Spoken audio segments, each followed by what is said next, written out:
বিভিন্ন সময় বলা হয়েছে, লোভ দেখানো হয়েছে বা একটু শাসন করা হয়েছে, বকাবকি করা হয়েছে যে হিন্দিতে আরো কত দর্শকের কাছে পৌঁছতে পারতে, কেন তোমার এটা নিয়ে এত অবহেলা, সবাই সুযোগ পায় না।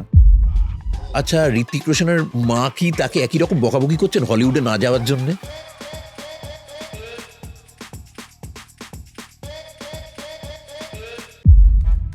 বহু ক্ষেত্রে আপনি নেগেটিভ ক্যারেক্টার করেছেন, এরকম কখনো হয়েছে যে লোকে আপনাকে সত্যি করে সেই ভিলেন ক্যারেক্টারটা মনে রেখেছে? কোনো একটা চরিত্র দেখে খুব ভালো লাগলে সে মনে করতে থাকে আসলে ওই রকম, নইলে কি এতটা ভালো পারতো। আর গালি ঠালি তো মানে ভালোবেসে দিচ্ছেন দেখেছি আর কি। কিরকম কিরকম? ওই দেখো বদমাইশটা মিঠুনের কাছে মার খায়, পরে মুখে আঁচল চাপা দিয়ে মানে মাসিমারা খুব হাসছেন টাসছেন।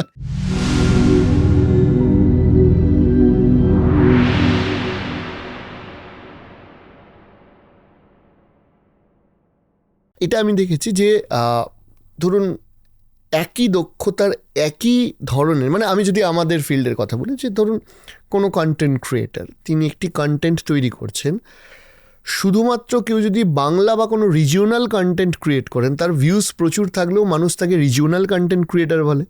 আর সে যদি হিন্দিতে করে তাহলে তাকে ন্যাশনাল কন্টেন্ট ক্রিয়েটার বলে।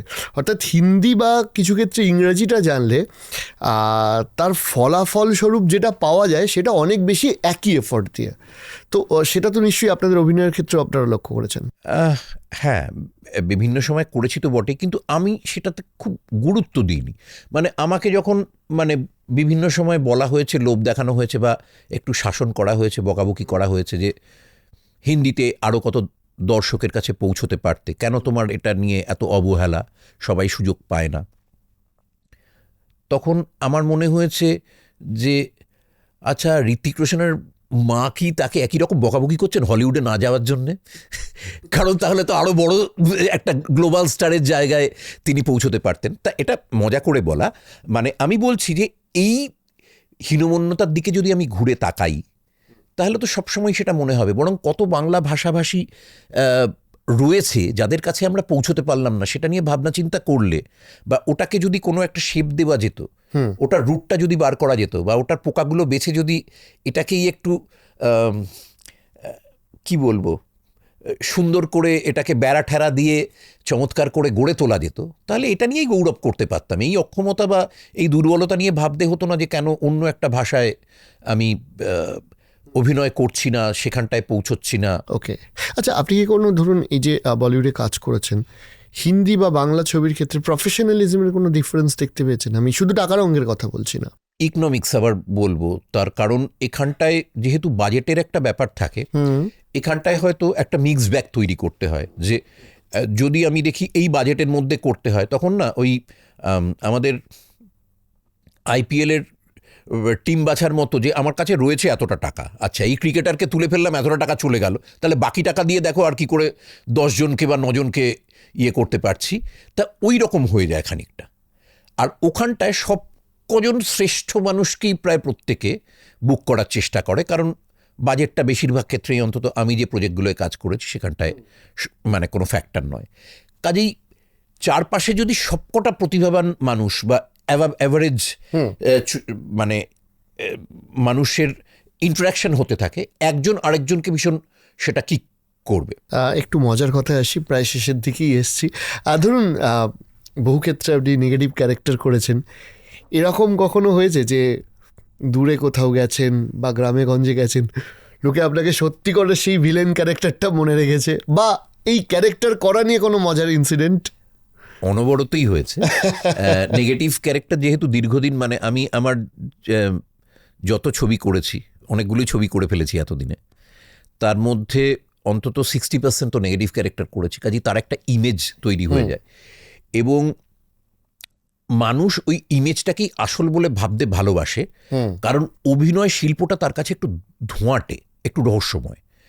তার কোনো একটা চরিত্র দেখে খুব ভালো লাগলে সে মনে করতে থাকে, নায়কের ক্ষেত্রেও তাই হয়, নেগেটিভের ক্ষেত্রেও তাই হয়, আসলে ওই রকম, নইলে কি এতটা ভালো পারতো।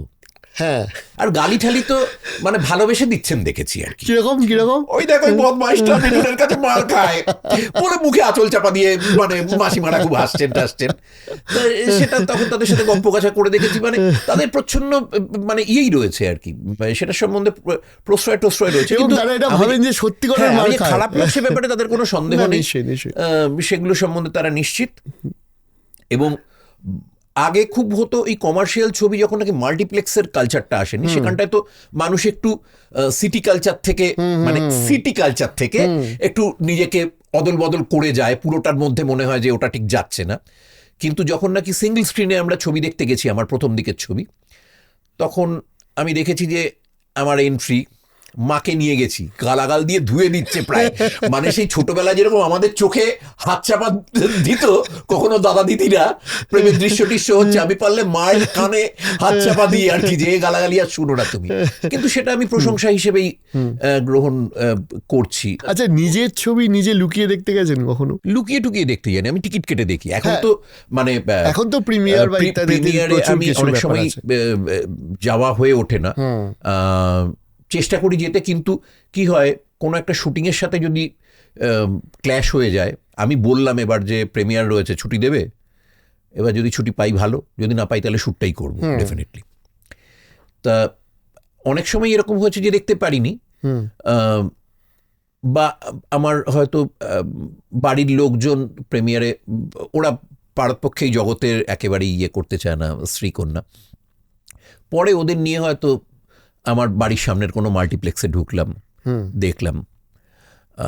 মাল্টিপ্লেক্সে আসলে মানুষ নিজেকে এক্সপ্রেস করেন কম, অনেক মানে হাসি কান্না চিৎকার চেঁচামেচি, হ্যাঁ। মানে ওই যে সেলিব্রেশনটা ছিল সিঙ্গল স্ক্রিনে আমরা যেটা সেটা দেখেছি, নেই, সেটা এটা অনেকটা মেকি হয়ে গেছে, সবাই ভাবে আমাকে সবাই মেকি দেখছে। বা ওই যাই হোক, মানে যেটা ওই আপনার ট্রেন আর প্লেনের তফাৎ, মানে এয়ারপোর্টে গেলে দেখবেন একজন মানুষ বদলে যায়, একটু চুপচাপ হয়ে গেল, ইত্যাদি ইত্যাদি। না, আমি এইটা জিজ্ঞেস করছি যে ধরুন একটা তো এক্সপিরিয়েন্স বললেন যে নিজের ছবি নিজে দেখতে গিয়ে, তো এরকম হয়েছে যে চোখে জল আসা অভিজ্ঞতাও হয়েছে।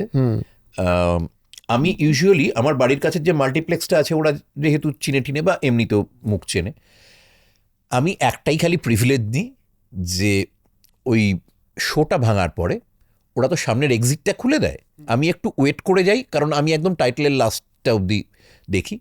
তারপর বেশিরভাগ সময় ওরা অন্য দিক দিয়ে বেরোনোটা অ্যালাউ করে না, আমি সেই অন্য দিকটা দিয়ে বেরিয়ে চলে আসি, যেদিক দিয়ে ঢোকার রাস্তাটা আর কি।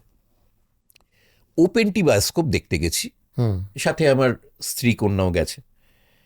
তা শো ছিল ওই আমাদের সল্টলেক সিটি সেন্টারে, একটু শীতের দিকেই বোধ হয়, মানে শীতকালের রাত, এবং শোটা শেষ হয়েছে তখন 10:20 বা 10:40 এরকম কোনো একটা সময়, মানে একটু তখন দোকানপাট বন্ধ হয়ে গেছে, হ্যান ত্যান।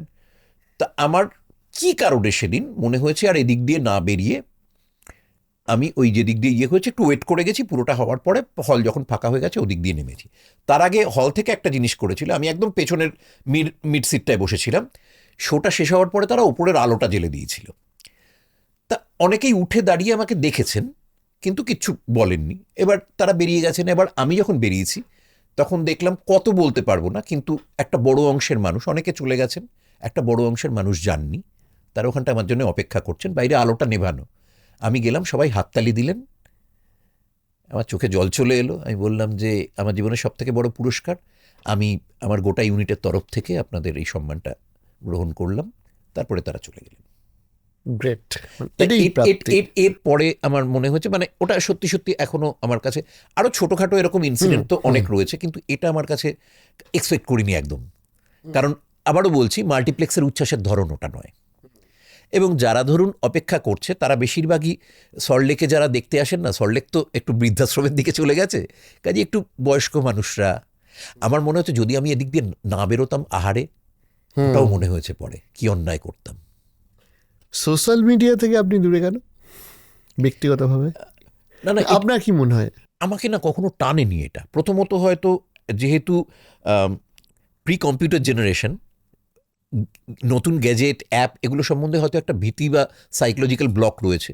মানুষ যখন এটা সম্বন্ধে উৎসাহিত হতে শুরু করেছে, ফেসবুক, ইনস্টা, টুইটার, অমুক তমুক, হ্যানা ত্যানা, আমার মনে হচ্ছে হোয়াটসঅ্যাপে যে প্রত্যেক দিন খান পঞ্চাশেক অকারণ বেকার এবং অসহ্য গুড মর্নিং ঢুকছে, সেটাই আমায় এতটা বিরক্ত করে রাখছি। এরপরে যদি আমি, এটা তো তাও একটা পরিচিত মানুষের লিস্ট, তাদের বলে বোঝাতে পারছি না যে ওটা দরকার নেই। যদি কিছু বলার থেকে, কারণ আমি খুলে দেখছি প্রত্যেকটা বোকার মতো, হ্যাঁ, এবং দেখছি তিনি ওটা 250 লোককে পাঠিয়েছেন, হ্যাঁ, মানে আলাদা করে ব্যক্তিগত কোনো যোগাযোগ নেই, কোথার থেকে একটা ফরওয়ার্ড করে ইয়ে করেছেন, হ্যান ত্যান। যাই হোক, আমি কোনো রকম অসম্মান না করেই বলছি, এই কালচারটা তো বাঙালির কখনো ছিল না। মানে বাঙালি আবার কবে ব্রিটিশদের মতো জানলা দিয়ে বেরিয়ে বিজনবাবু সুপ্রভাত, এরকম তো গল্পে বা নাটকে দেখা যায়।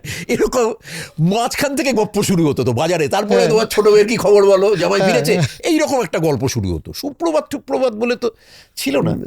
তা এইটাই আমাকে এতটা মানে একটু মানে দিশেহারা করে রাখতো। তারপরে আবার মনে হচ্ছে আমি ওটা হ্যান্ডেল করতে পারবো না, এবং তাতে লোকে কিছু একটা লিখলো এবং ভাবলো যে ব্যক্তিগতভাবে একটা যোগাযোগ তৈরি করে ফেলা সম্ভব। এবং আমি যে ধরনের চরিত্র করি তাতে বোঝা অতটা সম্ভব নয়। আমি খুবই লাজুক মানুষ, আমি খুব কমফোর্টেবল নই আর কি, মানে এসব হুল্লোড় ঠুল্লোড় ভার্চুয়ালি বা সামনাসামনি কোনোটাই আমি খুব হ্যান্ডেল করতে একটু ঘেঁটে যাই। তো সেক্ষেত্রে আমার মনে হয়েছে এটার মধ্যে আমার ঢোকাটা ঠিক হবে না। মানে আমি বলছি যে লাভ হতো অনেক কিছু, যেমন আজকের দিনে যখন বিজ্ঞাপন এত খরচ সাপেক্ষ হয়ে গেছে, আমার যে ফেকগুলো রয়েছে তাতে আমার বন্ধু বান্ধবরা বলেছে তার যা মানে ফলোয়ারের সংখ্যা, সেটা যদি আমার হতো, তাহলে আমি যদি একটা ধরুন নাটক করলে অমুক দিন শো আছে বললে, অন্তত তার থেকে 2টো লোক তো উৎসাহিত হয়ে টিকিট কাটতো। সেই 2টো লোক আমার দল হারাচ্ছে বা আমি হারাচ্ছি। কিন্তু ওই আবার দাঁড়িপাল্লায় চাপালে যে বালাইটা তার জন্য নিতে হবে বলে চারদিকে শুনি, সেই বালাইটা, ওটা নাটক হয়েছে, হ্যাঁ নাটক, ছেড়ে দাও এসব, কে করতে বলেছে, এই গালাগালির জন্যে আমার দরকার, তার থেকে থাক বাবা, অন্য জায়গা থেকে খবর পেয়ে যে আসবে, নইলে তার দেখার দরকার নেই। অনেক অনেক ধন্যবাদ আপনাকে আমাদের এখানে সময় দেওয়ার জন্য। আরও ইচ্ছা রয়েছে যে আরও একটু আড্ডা দেবো এরপরে, তবে আজকে সময়ের খাতিরের জন্য এখানে শেষ করতে হচ্ছে। কিন্তু যেভাবে মজা এবং হাসির মধ্যে দিয়ে আমাদের কাটলো, তাতে আপনার কাছে রিকোয়েস্ট রইল পরে কিন্তু আবার আসতে হবে। ধন্যবাদ, আমার খুব ভালো লেগেছে। আজকের জন্য ধন্যবাদ, থ্যাংক ইউ।